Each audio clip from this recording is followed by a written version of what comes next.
we should be back on TikTok now. It's all fixed. All fixed. Hopefully. Let me see.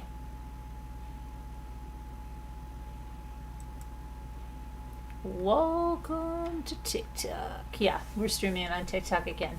Yikes. Okay. So, back to the multi-stream.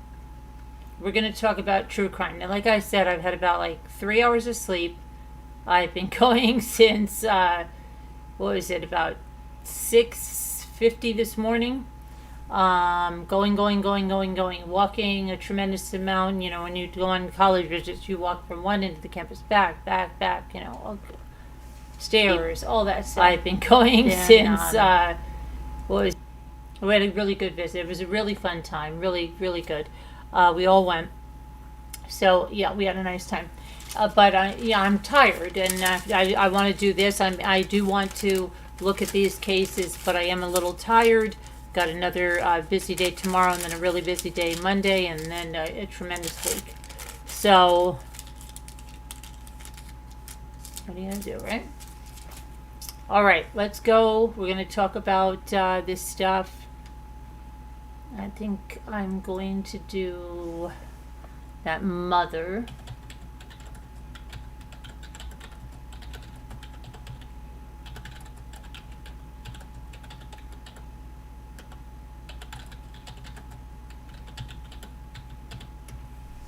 All right.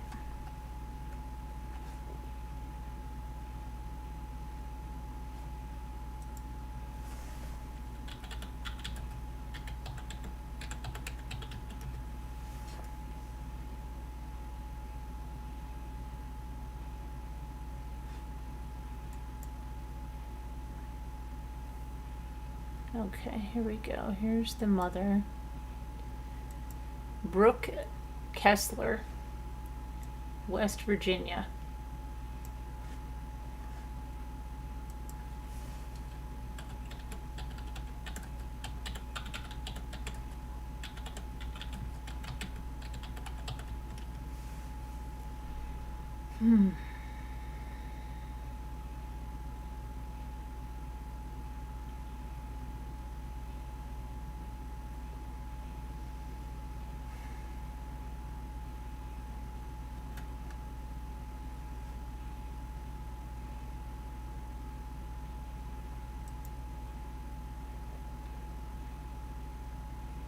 I don't know what is going on here.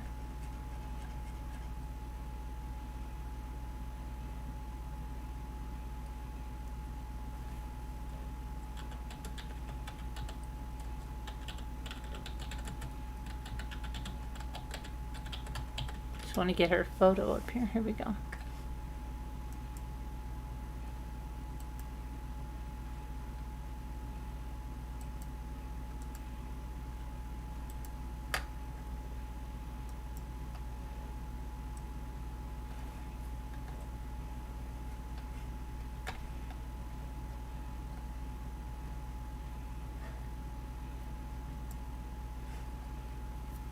That's the mother.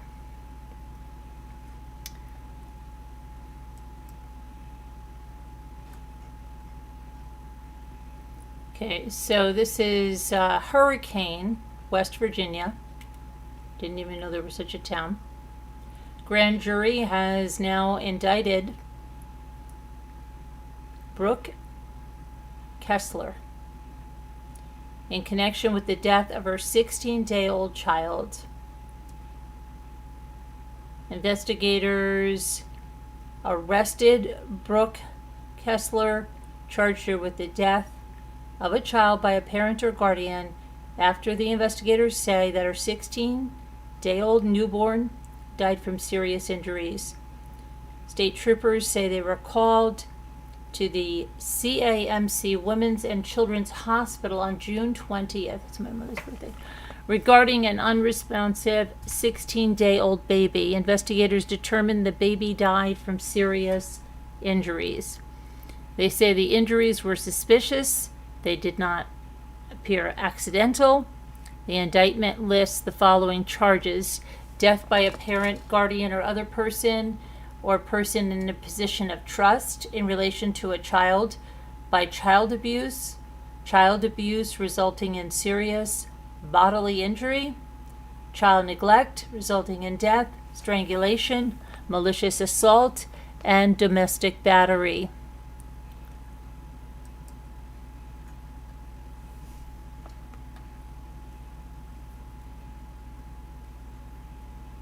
Okay, now we have, hang on one second, because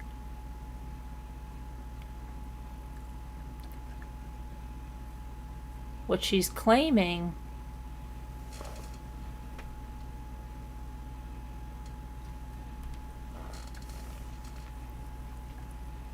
oh my gosh, my computer is making me nuts tonight.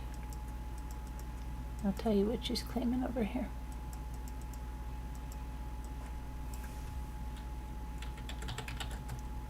That she squeezed her too hard, okay?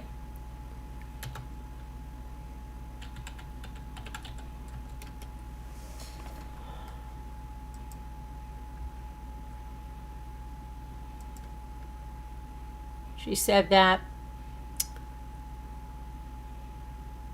when she had an interview with the police, she told them that she was irritated with the baby and herself, and she probably squeezed her too hard, which caused the injuries.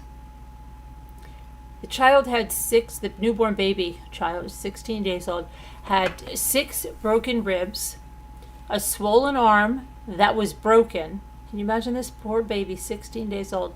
Bruising of an eye, bruising around her throat and on the back of her head. And she said she was probably irritated and squeezed her a little too hard. That poor child.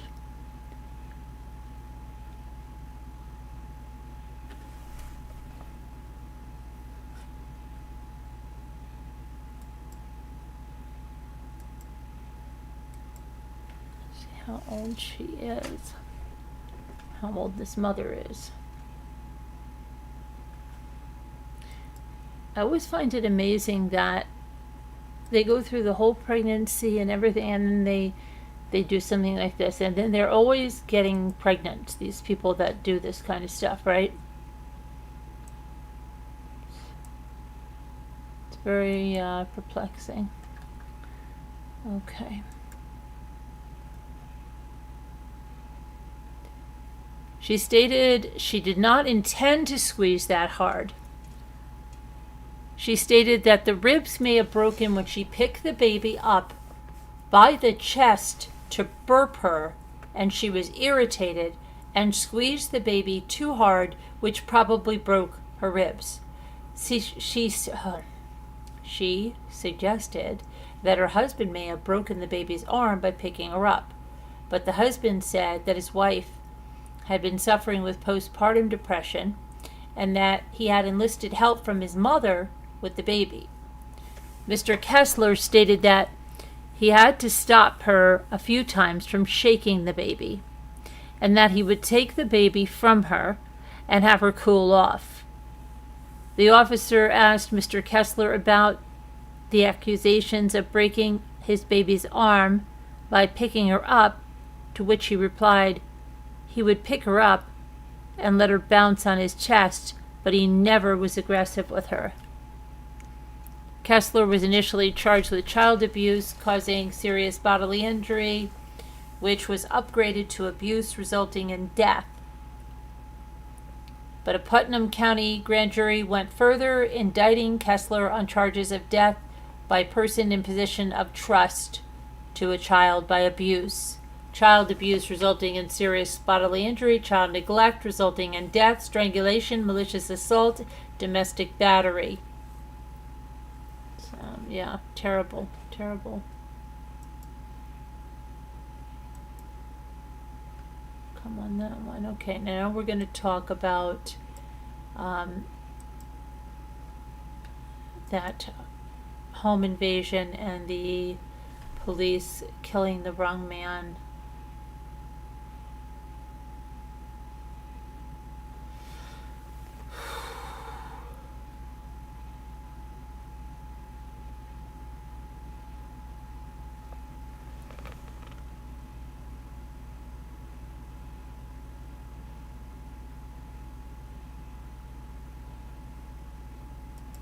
Put this over here.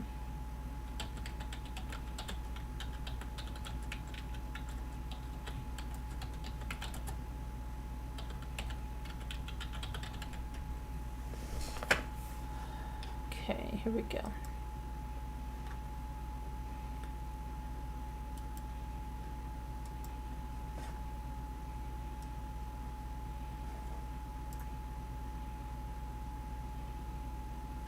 Right there.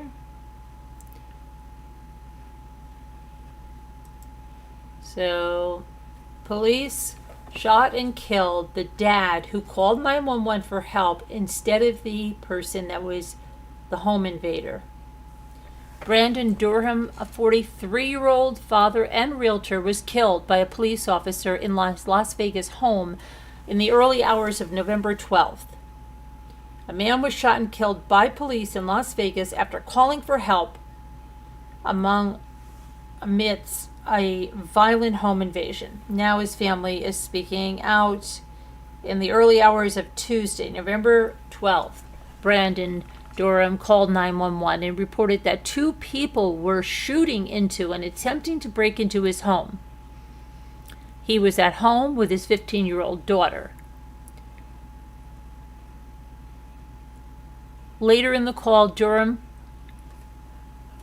stated the suspects have successfully entered the residence through the front and the back doors, and he told authorities he would be locking himself in the bathroom. Following that call, which went out at 12:40 a.m., 3 officers, including Alexander Bookman, 26 years old, the officer who shot and killed Durham, arrived at the scene and immediately noticed damage to house windows and vehicles in Durham's driveway. Assistant Sheriff Dory Corin said this in a press conference after noticing the physical damage as well as the screaming and the banging noises coming from inside the house. Bookman kicked open the door and he was the first to enter the Las Vegas house. As Bookman went deeper into the house, he saw Durham and the suspect, 31-year-old Alejandra Bordeaux, in a doorway of a bedroom where they appeared to be struggling over a knife. While Durham stated in his 911 call that 2 suspects had entered his home, police identified only 1 suspect in the incident. Bookman told the pair to drop the weapon. About 1 second later, Bookman discharged his firearm, which struck Durham and caused both him and Boudreaux to fall. According to Corin, the body cam footage he shared during the conference, Bookman then shot Durham several more times as he was laying on the floor, not moving. He fired a total of 6 rounds. Wow. Despite attempts to save Durham's life, he was pronounced dead at the scene. You think after 6 times you shot him, sir? Man. Boudreaux, meanwhile, was taken into police custody. She faces 4 charges: home invasion with a deadly weapon, assault with a deadly weapon, domestic violence, child abuse, neglect or endangerment, and performance of an act in willful or wanton disregard of the safety of persons resulting in death. Investigators believe that Durham and Boudreaux knew each other, and the break-in was not a random act of violence. Corin said at the press conference. He also said that authorities are very early in the investigation of the situation, and they noticed that despite Durham's 911 call, which described the shooting at the scene, there were no guns recovered, just 2 knives. The loss of life in any type of incident like this is always tragic, Corin said at the conference, and it's something we take very seriously, you think? The Las Vegas Metropolitan Police Department did not immediately respond to the media's response for a comment. That's terrible. Durham's 15-year-old daughter, Isabella, who was home when her father called 911, spoke out, saying she's disgusted with the Metropolitan Police. And she said, and I quote, "The violence that occurred here was under someone who was extremely, extremely angry and extremely violent," Isabella said while addressing reporters on Thursday, November 14th. "And I am disgusted in how the Metropolitan Police told my father after killing him to stay down, knowing and treating him like he was the suspect in the situation. He was the victim, and I'm disgusted that the Metropolitan Police will allow me to live fatherless for the rest of my life. Durham's partner, Rachel Gore, who considered him a husband, also spoke out, stating that she blames the lack of police training. What are you looking at? Not the colors of your clothes. You're looking at the color of the skin, and that's why he's dead, she said. That's why we don't have him. Durham's family described him as a realtor, chef, and dedicated dad. He was the father not only to Isabella, but also a 13-year-old stepson, Brandon. And GoFundMe has been started for his family. Brandon was a loving, dedicated family man who worked hard to provide a stable, happy life for his family. His sudden passing has created an unimaginable void in their lives, which is compounded by the circumstances of his death. Terrible. Okay, next. I'm going to talk about the...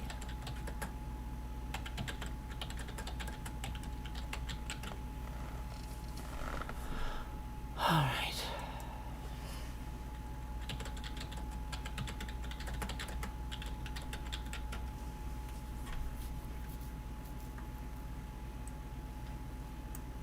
Okay, so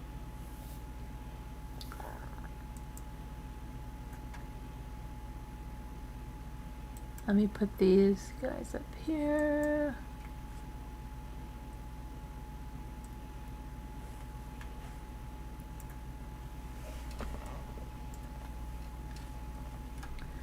All right, so let's get into this one. The furry subculture. A Sun Valley man was convicted on Tuesday for his role in the murders of a mother and stepfather of a 17-year-old girl who he met through the furry subculture. Frank Sato Felix was 25 years old when he and then 21-year-old Joshua Charles Acosta, an army mechanic, met the girl. The subculture includes furries, or people who dress up in elaborate animal costumes. Felix said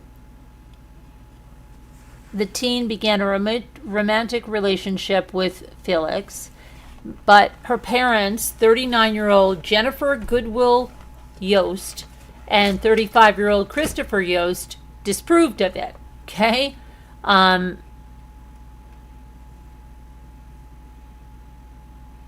September 24th, 2016, Felix and Acosta, these two right here, drove to the Yost's Fullerton home where they planned to take the 17-year-old and keep her away from the family until she turned 18. The teenager left her home and went to Felix, who was waiting in a truck outside while her family slept. And that's when Acosta, armed with a shotgun, walked into the house. You know what this makes me think of? Remember that one where they took the parents out in a van and they left them in the ditch, and the mother was a professor or something, or I think she was a lawyer and a professor, and she was left in a ditch, and so was her husband, and they said the daughter, it was right around COVID time. I wonder whatever happened with that case. Okay. Acosta shot 28-year-old Arthur Billy Boucher, a family friend who was asleep on a sofa in the living room. Acosta then walked into the master bedroom and shot Goodwill Yost, the mother. Yost tried to escape to the patio but was shot in the head. Felix provided the shotgun and the ammunition. The couple's 6 and 9-year-old daughters were left alive in the house. They discovered their parents' body in the morning and called 911. Horrendous, right? Absolutely horrendous.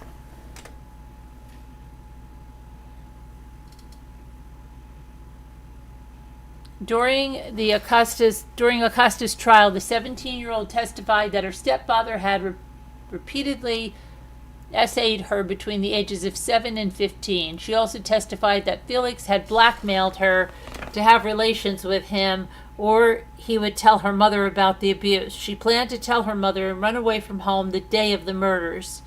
Acosta's attorney noted during the trial that the teenage girl had lied to police and prosecutors, including allegedly saying that her mother had abused her and had previously denied telling anyone about the alleged abuse. On Tuesday, Felix was convicted of 3 counts of special circumstance murder. On 2018, Acosta was sentenced to life in prison without the possibility of parole for the murders. 2 little girls, 6 and 9, went to sleep not knowing it was the last time they would see their parents when they woke up to find them shot to death, said Todd Spitzer, Orange County District Attorney. Violence is never the answer, and it was a sick and twisted plan that turned into life behind bars for these 2 young men. Felix, now 33, is set to be sentenced in January 17th, and Central Justice Center in Santa Ana. Okay. So they met through that furry culture.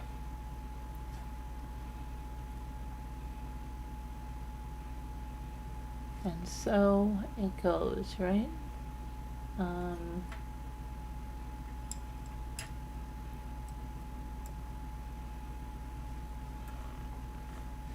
Do a real quick word cookie.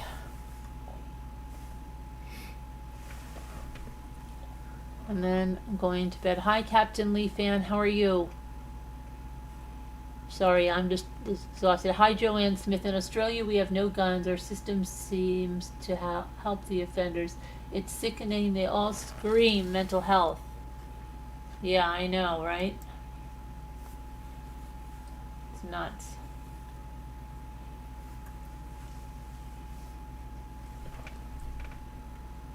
I just want to go to sleep right now. I'm just going to do this daily and then we'll go to sleep.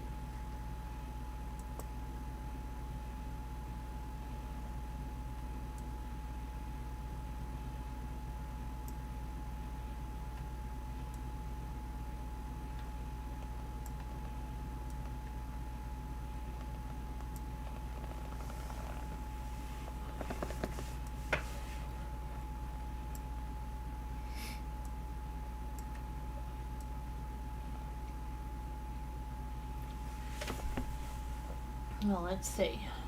Only the lonely, holy.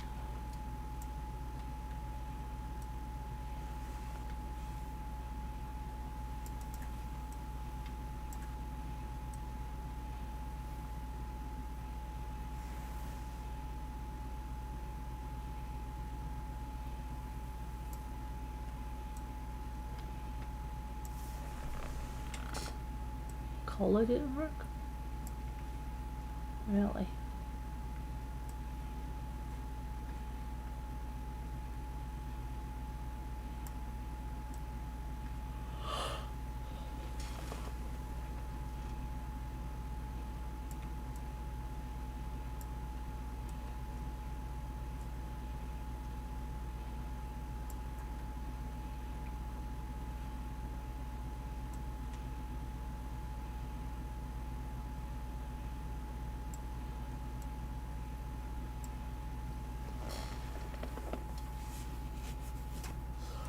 Oh my gosh.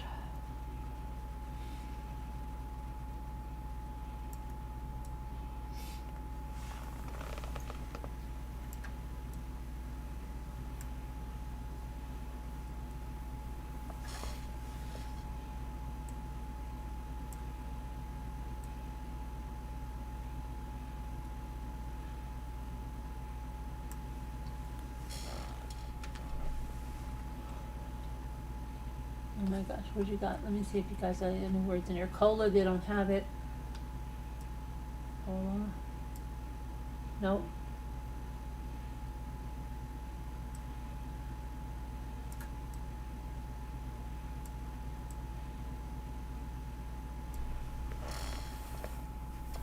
Okay.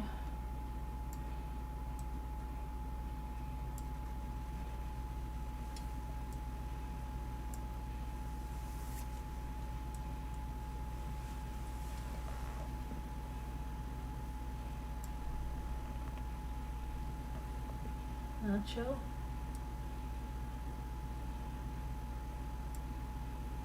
Nope. Online?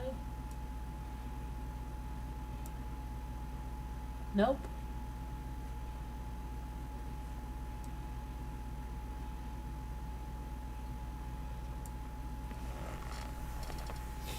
Good one. Who got that one? Kevin Leonard? Okay, let's see.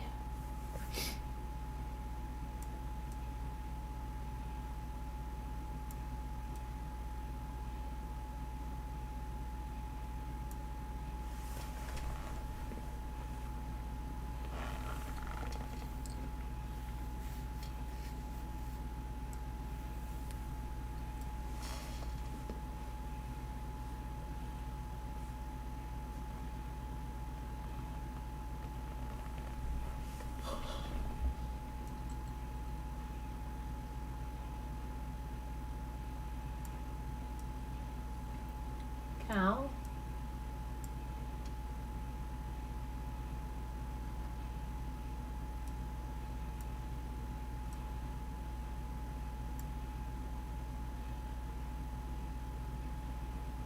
Nod? There's no D. Clan?